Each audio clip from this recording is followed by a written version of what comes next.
RSS ಮಾಡ್ತಾರೆ ಅಂತ ನಾವು ಮಾಡೋದಲ್ಲ. ನಾವು ಸಂವಿಧಾನಬದ್ಧ ತಿಳುವಳಿಕೆಯನ್ನ ಈ ಜನದ ಮೂಲ ನಿವಾಸಿಗಳಿಗೆ ಹೇಳಬೇಕು ಅನ್ನೋ ದೃಷ್ಟಿಯಿಂದ ನಾವು ಒಂದು ಕಾರ್ಯಕ್ರಮವನ್ನ ಆಯೋಜನೆ ಮಾಡ್ತಾ ಇದ್ದೇವೆ. ದೇಶದ ಬಗ್ಗೆ ಅಭಿಮಾನದ ಮಾತುಗಳನ್ನ ಆಡ್ತಾರೆ, ಆದ್ರೆ ದೇಶದ ಧ್ವಜವನ್ನೇ ತಮ್ಮ ಕಚೇರಿಯ ಮೇಲೆ ಸುಮಾರು 50 ರಿಂದ 60 ವರ್ಷ ತಮ್ಮ ಕಚೇರಿ ಮೇಲೆ ದೇಶದ ಧ್ವಜ ಹಾಸ್ತಿಲ್ಲ. ಈ ದೇಶದ ಮೂಲ ನಿವಾಸಿಗಳನ್ನ ಒಕ್ಕಲೆಬ್ಬಿಸಬೇಕನ್ನೋ ಒಂದು ದೃಷ್ಟಿಯಿಂದ ಈ ಸಂಘಟನೆಗಳು ದಿನ ಬೆಳಕರೆದ್ರೆ ಜಾತಿ ಮತ್ತು ಧರ್ಮದ ಹೆಸರಿನಲ್ಲಿ ನಮ್ಮನ್ನ ಒಡೆದಾಡತಕ್ಕಂತ ಕೆಲಸ ಮಾಡ್ತಾ ಇದ್ದಾರೆ. ಚಿತ್ತಾಪುರದಲ್ಲಿ ನವೆಂಬರ್ 2ನೇ ತಾರೀಕಿನಂದು 6ಕ್ಕೂ ಹೆಚ್ಚು ಸಂಘಟನೆಗಳು ಪಥಸಂಚಲನ ಮಾಡಲಿಕ್ಕೆ ಈಗ ಅನುಮತಿಯನ್ನ ಕೂಡ ಅರ್ಜಿ ಕೂಡ ಹಾಕಿರುವಂತದ್ದು. ಈಗ ಹೈಕೋರ್ಟ್ ಕೂಡ ಶಾಂತಿ ಸಭೆಯನ್ನ ಮಾಡಲಿಕ್ಕೆ ನಾಳೆ ಸೂಚನೆಯನ್ನು ಕೂಡ ನೀಡಿರುವಂತದ್ದು. ಹಾಗಿದ್ರೆ ಏಕಕಾಲದಲ್ಲಿ ಚಿತ್ತಾಪುರದಲ್ಲಿ ನವೆಂಬರ್ 2ನೇ ತಾರೀಕಿನಂದು ಪಥಸಂಚಲನ ಮಾಡಲಿಕ್ಕೆ ಅವಕಾಶಗಳು ಸಿಗುತ್ತಾ ಸಂಘಟನೆಗಳಿಗೆ? ಯಾವೆಲ್ಲ ಅವಕಾಶಗಳು ಅಥವಾ ಮಾನದಂಡಗಳನ್ನ ಇಟ್ಕೊಂಡು ಪಥಸಂಚಲನ ಮಾಡಲಿಕ್ಕೆ ಅವಕಾಶಗಳನ್ನ ಕೊಡುತ್ತೆ ಅನ್ನೋದು ಈಗ ಸದ್ಯ ರಾಜ್ಯ ಸರ್ಕಾರಕ್ಕೆ ಸವಾಲಿರುವಂತದ್ದು. ಈ ಬಗ್ಗೆ ಮಾತನಾಡಲಿಕ್ಕೆ ನಮ್ಮೊಂದಿಗೆ ಸೋಮಶೇಖರ್ ಬಣ್ಣದ ಮನೆ ಮಾನವ ಬಂಧುತ್ವ ವೇದಿಕೆಯ ಸಂಚಾಲಕರು ನಮ್ಮೊಂದಿಗಿದ್ದಾರೆ. ಅವ್ರನ್ನ ನಾವು ಮಾತನಾಡಿಸ್ತಾ ಹೋಗೋಣ. ಸರ್, ಈಗ RSS ನ ವಿರುದ್ಧ ಪಥಸಂಚಲನ ಮಾಡಲಿಕ್ಕೆ ಭೀಮ್ ಆರ್ಮಿ ಸೇರಿದಂತೆ ಸುಮಾರು 6 ಸಂಘಟನೆಗಳು ಕೂಡ ಸಜ್ಜಾಗಿದೆ. ಏಕಕಾಲದಲ್ಲಿ ಚಿತ್ತಾಪುರದಲ್ಲಿ ನವೆಂಬರ್ 2ನೇ ತಾರೀಕಿನಂದು ಪಥಸಂಚಲನ ಮಾಡ್ಲಿಕ್ಕೆ ಈಗಾಗಲೇ ತಯಾರಿಗಳು ನಡೆಸಿರುವಂತದ್ದು. ಏನ್ ಹೇಳ್ತೀರಿ? ಈಗ ನವೆಂಬರ್ 2ನೇ ತಾರೀಕು ಬಹು ದೊಡ್ಡ ಮಟ್ಟದ ಒಂದು ರಾಜ್ಯದಲ್ಲಿರ್ತಕ್ಕಂಥ ಎಲ್ಲ ದಲಿತ ಸಂಘಟನೆಗಳು ಮತ್ತು ದಲಿತ ನಾಯಕರ ಒಂದು ಸಂವಿಧಾನಬದ್ಧವಾಗಿರ್ತಕ್ಕಂಥ ಮತ್ತು ಸಂವಿಧಾನದ ಜ್ಞಾನವನ್ನು ತುಂಬತಕ್ಕಂಥ ಕೆಲಸವನ್ನ ನಾವು ಇವತ್ತು ಚಿತ್ತಾಪುರದಲ್ಲೇ ನವೆಂಬರ್ 2ನೇ ತಾರೀಕು ಮಾಡಬೇಕು ಅಂತ ನಮ್ಮ ಉದ್ದೇಶ. ಕಾರಣ ಏನಂತಂದ್ರೆ, ಇವತ್ತು ನೋಂದಾವಣೆ ಆಗದೆ ಇರತಕ್ಕಂಥ ಒಂದು ಸಂಘಟನೆಗಳು ಜಾತಿ ಮತ್ತು ಧರ್ಮದ ಮಧ್ಯದಲ್ಲಿ ವಿಷ ಬೀಜವನ್ನ ಬಿತ್ತಕ್ಕಂಥ ಸಂಘಟನೆಗಳು ಇವತ್ತು ತುಂಬಾ ಆಕ್ಟಿವ್ ಆಗಿ ಇಡೀ ರಾಜ್ಯಾದ್ಯಂತ ತಂದೆ ಆಗಿರ್ತಕ್ಕಂಥ ಒಂದು ಚಾಪನ್ನ ಮೂಡಿಸಿ ಜನರ ಮಧ್ಯೆ ಕೋಮು ವಿಷ ಬೀಜವನ್ನು ಬಿತ್ತಕ್ಕಂಥ ಕೆಲಸ ಮಾಡ್ತಾ ಇದ್ದಾರೆ. ನಾವು ಅದರ ವಿರುದ್ಧವಾಗಿ ಅಂತಲ್ಲ, ಆದ್ರೆ ಅವರಿಗೆ ತಿಳಿ ಹೇಳ್ತಕ್ಕಂಥ ಕೆಲಸವನ್ನು ನಾವು ನವೆಂಬರ್ 2ನೇ ತಾರೀಕು ಮಾಡ್ಬೇಕಂತ ನಮ್ಮ ಉದ್ದೇಶ. ಜೊತೆಗೆ ಈಗ ನಾಳೆ 28ನೇ ತಾರೀಕು ಚಿತ್ತಾಪುರದ ವಿಷಯಕ್ಕೆ ಸಂಬಂಧಪಟ್ಟಂಗೆ ಅಲ್ಲಿಯ ರ್ಯಾಲಿಯ ವಿಷಯಕ್ಕೆ ಸಂಬಂಧಪಟ್ಟಂಗೆ ಒಂದು ಶಾಂತಿ ಸಭೆಯನ್ನ ಮಾಡಬೇಕು ಅಂತ ಈಗಾಗಲೇ ಹೈಕೋರ್ಟ್ ನಿರ್ದೇಶನ ನೀಡಿರ್ತಕ್ಕಂಥದ್ದು.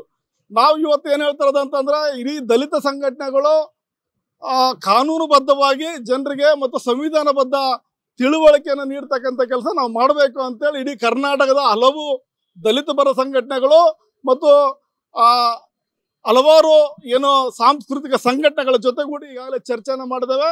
ನಾವು RSS ಮಾಡ್ತಾರೆ ಅಂತ ನಾವು ಮಾಡೋದಲ್ಲ. ನಾವು ಸಂವಿಧಾನಬದ್ಧ ತಿಳುವಳಿಕೆಯನ್ನ ಈ ಜನದ ಮೂಲ ನಿವಾಸಿಗಳಿಗೆ ಹೇಳಬೇಕು ಅನ್ನೋ ದೃಷ್ಟಿಯಿಂದ ನಾವು ಒಂದು ಕಾರ್ಯಕ್ರಮವನ್ನ ಆಯೋಜನೆ ಮಾಡ್ತಾ ಇದ್ದೇವೆ. ಓಕೆ, ಇಷ್ಟು ವರ್ಷ ಇಲ್ಲದೆ ಇರುವಂತಹ ಪಥಸಂಚಲನ RSS ಮಾಡುವಂತಹ ಸಂದರ್ಭದಲ್ಲಿ ಯಾಕೆ ಅನ್ನುವಂತಹ ಪ್ರಶ್ನೆ ನಾವು ಈಗಾಗಲೇ ಗೊತ್ತಿರ್ಬೋದು ತಮಗೆ. ಮಾನ್ಯ ಸಚಿವರಾಗಿರ್ತಕ್ಕಂಥ ಪ್ರಿಯಾಂಕಾ ಖರ್ಗೆ ಅವರು ಸರ್ಕಾರಿ ಸಂಸ್ಥೆಯ ಜಾಗಗಳಲ್ಲಿ, ಅಂದ್ರೆ ಯಾವುದೇ ಸಾರ್ವಜನಿಕ ಸಂಸ್ಥೆಯ ಜಾಗಗಳಲ್ಲಿ ತಾವು ಮಾಡ್ತಕ್ಕಂಥ ಕಾರ್ಯಕ್ರಮಗಳು ಪರ್ಮಿಷನ್ ತಗೊಂಡು ಮಾಡ್ರಿ ಅಂತ ಒಂದು ನಿರ್ದೇಶನವನ್ನ ಕೊಡಬೇಕು ಅಂತೇಳಿ ಮಾನ್ಯ ಮುಖ್ಯಮಂತ್ರಿ ಅವರಿಗೆ ಒಂದು ಪತ್ರವನ್ನ ಕೊಡ್ತಾರೆ. ಮಾನ್ಯ ಮುಖ್ಯಮಂತ್ರಿಗಳು ಅದ್ರ ಸಾಧಕ ಬಾಧಕಗಳನ್ನು ನೋಡಿಕೊಂಡು ಅವ್ರಿಗೆ ಒಂದು ನೋಟಿಸ್ ಅನ್ನ ಕೊಟ್ಟು ಯಾರೇ ಕಾರ್ಯಕ್ರಮ ಮಾಡಿದ್ರೆ ಕೇವಲ RSS ಮಾತ್ರವಲ್ಲ, ಇಡೀ ರಾಜ್ಯದಲ್ಲಿರ್ತಕ್ಕಂಥ ಯಾವುದೇ ಸಂಘ ಸಂಸ್ಥೆಗಳು ಸಾರ್ವಜನಿಕ ಸ್ಥಳಗಳಲ್ಲಿ ತಾವು ಕಾರ್ಯಕ್ರಮ ಮಾಡ್ತೀವಿ ಅಂತಂದಾಗ ತಾವು ಪರ್ಮಿಷನ್ ತಗೊಂಡು ಮಾಡಬೇಕು ಅಂತೇಳಿ ರಾಜ್ಯ ಸರ್ಕಾರದ ಒಂದು ನಿರ್ದೇಶನ ಕೊಟ್ಟರು. ಆದರೆ ಕೇವಲ RSS ಮಾತ್ರ ಅಲ್ಲ, ಬೇರೆ ಸಂಸ್ಥೆಗಳು ಯಾವುದೇ ಸಂಸ್ಥೆಗಳಾಗಿರ್ಬೋದು, ನಾವು ಸರ್ಕಾರಿ ಜಮೀನಿನಲ್ಲಿ ಕಾರ್ಯಕ್ರಮ ಮಾಡೋಕೆ ಪರ್ಮಿಷನ್ ತಗೊಂಡು ಮಾಡಬೇಕು ಅಂತ ಹೇಳಿದ್ರು. ಆದರೆ ತಾವ್ಯಾಕೆ ಅದ್ರ ಮೈ ಮೇಲೆ ಹಾಕೊಂಡು ನಮಗೆ ಮಾತ್ರ ಹಿಂಗೆ ಮಾಡ್ತಾ ಇದ್ರು ಇವರು ಅಂತೇಳಿ. ಆದರೆ 100 ವರ್ಷ ಆಗಿದೆ ನಿಮ್ಮ ಸಂಘಟನೆ ಹುಟ್ಟಿ ಅಂತ ಹೇಳ್ತಿದ್ರಿ. 100 ವರ್ಷದಿಂದ ತಾವೆಲ್ಲ ಏನು ಸಾಂಸ್ಕೃತಿಕ ಕಾರ್ಯಕ್ರಮ ಮಾಡಿದ್ರಿ ಅಂತ ಇಡೀ ದೇಶ ವಿದೇಶ ಜನರಿಗೆ ಗೊತ್ತು. ಆದ್ರೆ ತಾವು ದೇಶದ ಬಗ್ಗೆ ಅಭಿಮಾನದ ಮಾತುಗಳನ್ನ ಆಡ್ತೀರಿ, ಆದ್ರೆ ದೇಶದ ಧ್ವಜವನ್ನೇ ತಾವು ತಮ್ಮ ಕಚೇರಿಯ ಮೇಲೆ ಸುಮಾರು 50 ರಿಂದ 60 ವರ್ಷ ತಮ್ಮ ಕಚೇರಿ ಮೇಲೆ ದೇಶದ ಧ್ವಜ ಹಾಸ್ಲಿಲ್ಲ. ಜೊತೆಗೆ ದೇಶದ ಧ್ವಜವನ್ನ ಆರಿಸುವ ಸಂದರ್ಭದಲ್ಲಿಯೂ ಸಹ ತಾವು ಈ ತಿರಂಗ ಧ್ವಜ ಬೇಡ, ನಮಗೆ ಭಾಗವತ್ ಧ್ವಜ ಇರ್ಲಿ ಅಂತ ಅಂದಿರ್ತಕ್ಕಂಥ ಜನರು ನೀವು. ಆದ್ರೆ ಇವತ್ತು ದೇಶದ ಬಗ್ಗೆ ಮಾತಾಡ್ತಾರೆ, ಆದ್ರೆ ದೇಶದ ಸಮುದಾಯಗಳ ಬಗ್ಗೆ, ತಳ ಸಮುದಾಯಗಳ ಬಗ್ಗೆ ತಮಗೆ ಒಂದು ಒಳ್ಳೆಯ ಒಂದು ಕಾನ್ಸೆಪ್ಟ್ ಇಲ್ಲ ತಮಗೆ. ಹಾಗಾಗಿ ತಾವು ಈ ಒಂದು ಏನೋ ರ್ಯಾಲಿ ಮಾಡ್ತಾ ಇದ್ದಾರೆ, ನಾವು ತಮಗೆ ಬುದ್ಧಿ ಹೇಳ್ತಕ್ಕಂಥ ಕೆಲಸವನ್ನು ನಾವು ಅವತ್ತು ಆಯೋಜನೆ ಮಾಡ್ತಾ ಇದ್ದೇವೆ. ಸಚಿವರಾದಂತಹ ಪ್ರಿಯಾಂಕಾ ಖರ್ಗೆ ಅವರ ಒಂದ್ ರೀತಿಯಾಗಿ ಅವರ ಪರವಾಗಿ ಅಥವಾ ಅವರಿಗೆ ಅವರು ಹೇಳಿದಂತಹ ಒಂದಷ್ಟು ಸ್ಟೇಟ್ಮೆಂಟ್ಗಳು ಅಥವಾ ಪತ್ರ ಬರೆದಂತಹ ಹಿನ್ನೆಲೆಯಲ್ಲಿ ಪ್ರಿಯಾಂಕಾ ಖರ್ಗೆ ಅವರನ್ನ ಮನ ಮೆಚ್ಚಿಸ್ಲಿಕ್ಕೆ ಎಲ್ಲ ಒಂದ್ ಕಡೆ ದಲಿತ ಸಂಘಟನೆಗಳು ಈಗ ರಸ್ತೆಗಿಳಿಯುವಂಥದ್ದು ಅಥವಾ ಏನೋ ರ್ಯಾಲಿಯನ್ನ ಮಾಡುವಂಥದ್ದು ಇದಕ್ಕೆ ಮುಂದಾಯ್ತಾ ಅಂತ ಹೇಳಿ ಒಂದೇ ಇದರಲ್ಲಿ ಹೇಳಬೇಕು ಅಂತ ಹೇಳಿದ್ರೆ ಮೆಚ್ಚಿಸ್ಲಿಕ್ಕೋಸ್ಕರ ಏನಾದ್ರೂ ಸಭೆಗಳನ್ನ ಮಾಡುವಂಥದ್ದು ಅಥವಾ ರ್ಯಾಲಿಗಳನ್ನ ಮಾಡ್ಲಿಕ್ಕೆ ಮುಂದಾದ್ರ ದಲಿತ ಸಂಘಟನೆಗಳು? ನೋಡ್ರಿ, ಪ್ರಿಯಾಂಕಾ ಖರ್ಗೆ ರಾಜಕಾರಣಕ್ಕೆ ಬಂದು ಎಷ್ಟು ವರ್ಷ ಆಯ್ತು, ಆದ್ರೆ ದಲಿತ ಸಂಘಟನೆಗಳು ಈ ಮುಂಚೆನೆ ಸುಮಾರು ವರ್ಷಗಳಿಂದ, ಅಂದ್ರೆ ಭಾರತಕ್ಕೆ ಯಾವಾಗ ಸ್ವಾತಂತ್ರ್ಯ ಬಂತು ಅಂದಿನಿಂದನೂ ಸಹ ಬಾಬಾ ಸಾಹೇಬ್ ಅಂಬೇಡ್ಕರ್ ಅವರು ಈ RSS ನ ತಂತ್ರ ಕುತಂತ್ರಗಳನ್ನ ಹಿಮ್ಮೆಟ್ಟಿಸ್ಬೇಕು, ತಾವು ಮಾಡ್ತಕ್ಕಂಥ ಈ ದೇಶಕ್ಕೆ ಕೊಡ್ತಕ್ಕಂಥ ತಮ್ಮ ಕೊಡುಗೆ ಏನಿಲ್ಲ, ತಾವು ಈ ದೇಶದ ಮೂಲ ನಿವಾಸಿಗಳನ್ನ ಬಡಿದೆಬ್ಬಿಸ್ಬೇಕು ಮತ್ತೆ ಅವರನ್ನ ಬಡವರನ್ನಾಗಿಸ್ಬೇಕು ಅನ್ನೋ ಒಂದು ಉದ್ದೇಶ ತಮಗಿತ್ತು. ಹಾಗಾಗಿ ಸ್ವಾತಂತ್ರ್ಯ ಪೂರ್ವದಲ್ಲಿಯೂ ಸಹ ಈ ಮನುವಾದಿ ಸಂಘಟನೆಗಳನ್ನ ವಿರೋಧ ಮಾಡ್ತಕ್ಕಂಥ ಕೆಲಸ ಇತ್ತು. ಈಗ ಮೊನ್ನೆ ತಾನೇ ನಾವು ನೋಡಿರ್ಬೋದು, ಚೀಫ್ ಜಸ್ಟಿಸ್ ಸುಪ್ರೀಂ ಕೋರ್ಟಿನ ಹಿರಿಯ ನ್ಯಾಯಾಧೀಶರ ಮೇಲೆ ಒಂದು ಶೂ ಇಂದ ಹಲ್ಲೆ ಮಾಡ್ತಾರೆ.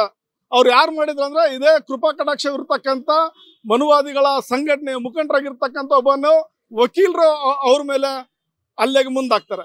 ಅದೇ ಏನು ಶೂ ತಗೊಂಡು ಹಲ್ಲೆ ಮಾಡ್ಲಿಕ್ಕೆ ಮುಂದಾಗಿದ್ದಲ್ಲ, ಅವನೇ 2018ರಲ್ಲಿ ಜಂತರ್ ಮಂತರ್ನಲ್ಲಿ ಸಂವಿಧಾನ ಪ್ರತಿಗಳನ್ನ ಸುಟ್ಟು SC ST ಮುರ್ದಾಬಾದ್ ಅಂದಿರ್ತಕ್ಕಂಥ ಅವನೇ.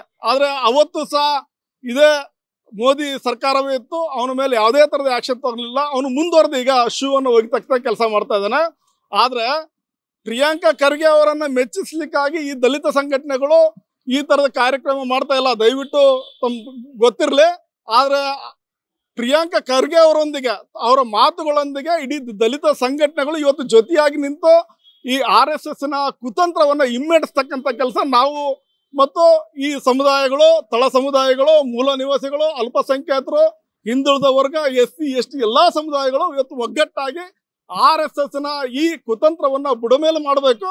ಮತ್ತೆ ಅವರನ್ನ ಏನೋ ವಿದೇಶದಿಂದ ಬಂದು ತಮ್ಮ ಅನಿಸಿಕೆಗಳನ್ನ ಏನೋ ನಮ್ಮ ಬಾಂಬ್ ಸೇಫ್ ಸಂಘಟನೆಯವರು ಹೇಳ್ತಾರ, ಯುರೇಷಿಯಾದಿಂದ ಬಂದ್ರು, ಮಧ್ಯಪ್ರಾಚ್ಯದಿಂದ ಬಂದ್ರು ಇವರು ಅಂತೇಳಿ. ನಿಜವಾಗ್ಲೂ ಸಹ ಅವರ ಮಾತುಗಳು ಇವತ್ತು ಸತ್ಯವಾಗಿ ನಮಗೆ ಕಾಣಿಸ್ತಾ ಇದಾವೆ. ಈ ದೇಶದ ಮೂಲ ನಿವಾಸಿಗಳನ್ನ ಒಕ್ಕಲೆಬ್ಬಿಸ್ಬೇಕನ್ನೋ ಒಂದು ದೃಷ್ಟಿಯಿಂದ ಈ ಸಂಘಟನೆಗಳು ದಿನ ಬೆಳಕರ್ದ್ರೆ ಜಾತಿ ಮತ್ತು ಧರ್ಮದ ಹೆಸರಿನಲ್ಲಿ ನಮ್ಮನ್ನ ಒಡೆದಾಳ್ತಕ್ಕಂಥ ಕೆಲಸ ಮಾಡ್ತಾ ಇದ್ದಾರೆ ಸರ್. ನಾವು ಪ್ರಿಯಾಂಕಾ ಖರ್ಗೆ ಅವರಿಗೆ ಬೆಂಬಲವಾಗಿ ನಿಲ್ತೀವಿ ನಿಜ, ಆದ್ರೆ ಅದು ಸತ್ಯವಾಗಿದೆ ಅನ್ನೋ ಒಂದು ದೃಷ್ಟಿಯಿಂದ. ಧನ್ಯವಾದಗಳು ಸರ್, ಥ್ಯಾಂಕ್ ಯು. ಇದಿಷ್ಟು ಸೋಮಶೇಖರ್ ಬಣ್ಣದ ಮನೆಯವರ ಮಾತುಗಳಾಗಿತ್ತು. ಕ್ಯಾಮ್ರಾ ಪರ್ಸನ್ ಮನೋಜ್ ಜೊತೆ ಅಭಿಜಿತ್ ಗಣೇಶ್, ಕರ್ನಾಟಕ ಟಿವಿ, ಬೆಂಗಳೂರು. ದೇಹದಲ್ಲಿ ಬ್ಯಾಡ್ ಕೊಲೆಸ್ಟ್ರಾಲ್ ಜಾಸ್ತಿ ಆದಾಗ ಹಾರ್ಟ್ ಅಟ್ಯಾಕ್ ಆಗೋ ಚಾನ್ಸಸ್ ಜಾಸ್ತಿ. ಇತ್ತೀಚೆಗಂತೂ ಸಿಕ್ಕಾಪಟ್ಟೆ ನ್ಯೂಸ್ನ ಕೇಳ್ತಾನೆ ಇದ್ದೀವಿ. ಸೊ ಬ್ಯಾಡ್ ಕೊಲೆಸ್ಟ್ರಾಲ್ನ ಕಮ್ಮಿ ಮಾಡೋದಕ್ಕೆ ಉತ್ತಮವಾದ ಆಹಾರ ತುಂಬ ಇಂಪಾರ್ಟೆಂಟು. ಜೀನಿ ಸ್ಲಿಮ್ ಯೂಸ್ ಮಾಡಿ. ಕರೆಕ್ಟ್, ಜೀನಿ ಸ್ಲಿಮ್ನಲ್ಲಿರುವಂತಹ ಎಷ್ಟೋ ಆಹಾರ ಧಾನ್ಯಗಳು ಕೊಲೆಸ್ಟ್ರಾಲ್ ಲೆವೆಲ್ನ ಕಮ್ಮಿ ಮಾಡೋದಕ್ಕೆ ಹೆಲ್ಪ್ಫುಲ್ ಆಗುತ್ತೆ. ಸೊ ಹೆಲ್ದಿಯಾಗಿರಿ, ಜೀನಿ ಸ್ಲಿಮ್ನ ಯೂಸ್ ಮಾಡಿ.